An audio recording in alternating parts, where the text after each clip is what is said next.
பொதுவாக நீங்கள் என்ன ராசி அப்படின்னு கேட்டால் எல்லாருமே சொல்லிடுவாங்க. ஆனால் என்ன லக்னம்னு கேட்டால் நிறைய பேத்துக்கு தெரியறது இல்லைங்க. ஆனால் லக்னத்தை பேஸ் பண்ணி ப்ரெடிக்ஷன் எடுத்தால் தான் வந்து மோர் அக்யூரேட்டாக ப்ரிசைஸ்டாக இருக்குன்னு ஜோதிட அடிப்படை சொல்லுதுங்க. அதனால லக்னம்னா என்ன, ராசின்னா என்னன்னு நம்ம பார்த்துடலாங்க. ஒரு ஆன்மா ஜனனம் ஆகும்போது அந்த சூரிய ஒளி வந்து எங்கே விழுகுதோ அது வந்து லக்னங்க. அதே ஆன்மா ஜனனம் ஆகும்போது சந்திரன் எங்கே நிற்குது அப்படிங்கிறது ராசிங்க. லக்னங்கிறது சூரியனை பேஸ் பண்ணி எடுக்கிறதுங்க. ராசிங்கிறது சந்திரனை பேஸ் பண்ணி எடுக்கிறதுங்க. இந்த லக்னங்கிறது 2 மணி நேரத்துக்கு ஒரு தாட்டி மாறிட்டே இருக்குங்க. ஒரு நாளைக்கு வந்து 12 லக்னங்கள் மாறுங்க.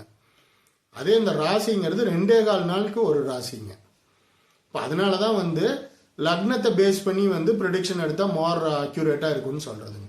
சரி, இன்னும் வந்து டெப்த்தாக பார்த்தா 2 மணி நேரத்துக்குள்ளே பிறந்த அத்தனை பேத்துக்கு ஒரே பலன் தானான்னு பார்த்தா இல்லைங்கிறதான் பதிலுங்க. அப்படி இருக்கும்போது 2.25 நாளுக்குள்ளே பிறந்த அத்தனை பேத்துக்கும் ஒரே பலன் தான் இருக்கும் அப்படின்னு வந்து சொல்கிறது வந்து கரெக்ட் இல்லைங்க. சரி, அப்போ கோச்சார பலன்னு சொல்கிற குரு பயிற்சி பலன், ராகுகேது பயிற்சி பலன், வந்து சனி பயிற்சி பலன் எல்லாமே வந்து ராசியின் அடிப்படையில் தானே சொல்லப்படுது. அப்போ இது எல்லாமே பொய்யான்னு கேட்டால் அப்படி இல்லைங்க. இப்போ லக்னத்தை வச்சு தசாபுத்தி பலன் தான் மேஜர் பார்ட் ரூல் பண்ணுங்க. கோச்சார பலன் மைனர் பார்ட் ரூல் பண்ணுங்க. இது வந்து ஒரு எக்ஸாம்பிளுக்கு வந்து நான் சொல்கிறேங்க. இது ஒரு 75% வந்து தசாபுத்தி பலன் எடுத்துக்கிட்டா 25% கோச்சார பலன் எடுத்துக்கலாங்க. இப்போ 75-25 ஸ்பிளிட் தானான்னு கேட்டால் இதுக்கு பதில் கடவுளுக்கு மட்டும்தான் தெரியுங்க. ஏன்னா சூட்சம தன்மையில் நடக்கிறது. 90-10 கூட இருக்கலாம், 95-5 கூட இருக்கலாம். மேஜர் பார்ட் வந்து தசாபுத்தின்னு நம்ம எடுத்துக்கணுங்க. மைனர் பார்ட் கோச்சாரன்னு எடுத்துக்கலாங்க. இப்போ 50 மார்க் எடுத்தால் தான் ஒரு சூழ்நிலையை ஜெயிக்க முடியும், பாஸ்ன்னு வச்சுக்கோங்க. இப்போ தசாபுத்தியில் ஒருத்தர் 40 மார்க் எடுக்கிறாரு, கோச்சார பலன் 10 மார்க் வருது. 40-10 50 சூழ்நிலை ஜெயிக்கிறதுக்கு உண்டான சூழ்நிலை ஏற்படுது. அப்போ நீங்கள் ஜெயிச்சிடலான்னு சொல்லலாங்க.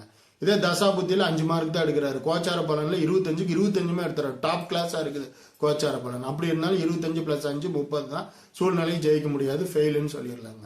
இப்போ தசாபுத்தி பலன் 75க்கு 70 மார்க் எடுத்துறாருங்க. கோச்சார பலன் சுத்தமாக சரியில்லை, மைனஸில் போகுது, -15ன்னு வச்சுக்கோங்க. அப்போ 70 - 15 55 அப்படி இருந்தும் வந்து சூழ்நிலையை ஜெயிச்சிருவார்னு சொல்லலாங்க. இப்போ அதனால தான் வந்து தசாபுத்தியின் அடிப்படையிலேயே வந்து கோச்சார பலனும் சேர்த்தி பார்க்கும்போது தான் அந்த வெற்றின்னு சொல்ல முடியுங்க. சரி, இது எல்லாமே வந்து ஒரு சூழ்நிலையை அமைச்சு கொடுக்குங்க. இந்த நவகிரகங்கள் எல்லாமே அந்த சூழ்நிலையை வந்து சாதகமோ பாதகமோ, அந்த பாதகமாக இருந்தால் அதை ஜெயிச்சு வர்றதுக்காகத்தான் இப்போ நம்ம கடவுளை கும்பிடுறோம். அந்த ஞானத்தை அடையணும்னு சொல்கிறது. அந்த ஞானம் கிடைக்கும் போது மோசமான சூழ்நிலையும் எப்படி போராடி நம்ம வந்து சேதாரம் இல்லாமல் ஜெயிச்சு வரலாங்கிற அந்த யுக்தியை வந்து சொல்லிடுங்க. அதை வச்சு நம்ம அந்த சூழ்நிலையும் ஜெயிச்சிடலாங்க. நன்றி.